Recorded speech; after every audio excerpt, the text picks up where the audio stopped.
So I installed a coolant filter here. It's a Wix setup. I'll put the part numbers in the comments or something, or whatever.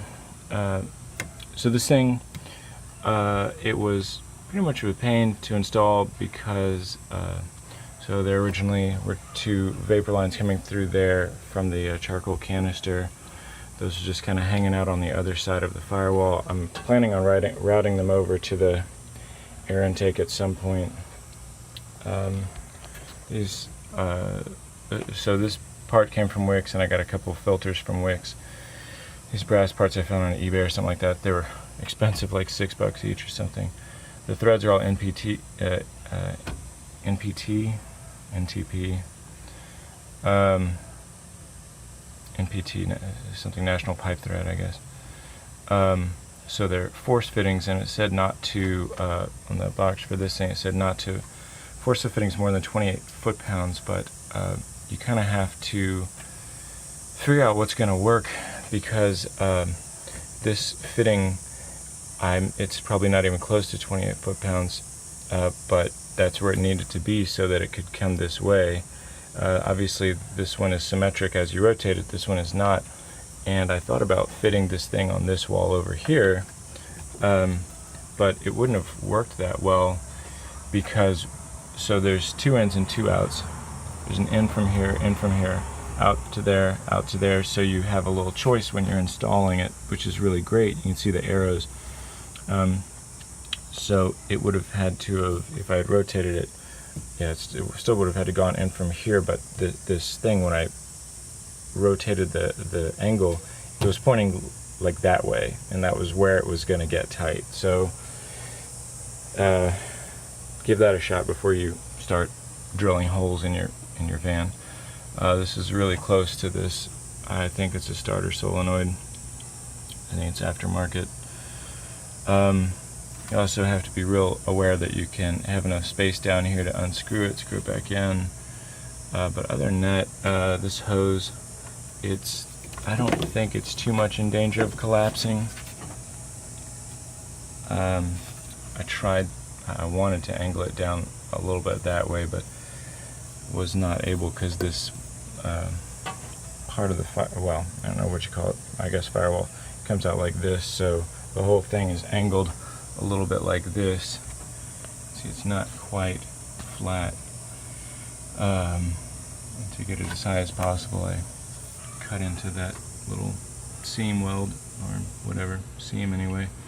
And also there's a hole back right there's, I already mentioned that, where the hoses came through. Anyway, I got the idea from the Bostig user support forum, and I'll put a link to that also. I installed it like 2 days ago. I'll add more when after 1,000 miles or so. Apparently it's gonna, it'll be time to look at the filter, and we'll see what happens. And I did this really, it took some time, took a lot of time feeling out exactly where to put it. But the actual install itself, I mean, there was obviously that same hose going from there to here, and this is a new hose, and I reused it, so I just clamped it off and cut it, and really I didn't lose much juice even when I pulled that off and stuck this new one on there. Really probably only lost a half a pint, maybe a cup of fluid in total. I was real happy about that. Oh, the last thing is, so this gets really hot. It's metal, obviously. I assume it's not going to harm touching this line and stuff like that, because the same temperature liquid is flowing through the inside of the line. But what it does is I was touching this, it didn't feel very pressurized, but it felt real hot. And touch this, it felt real hot. Touch this line, it didn't feel very hot. And touch this guy, and it felt somewhat hot. And since the temperature sensor is, which one? It's this one. The temperature, since this thing now radiates a lot of heat, the temperature in the dash, it was, since the Bostig conversion, the needle, prior to the conversion, it was right over the dot when it was good.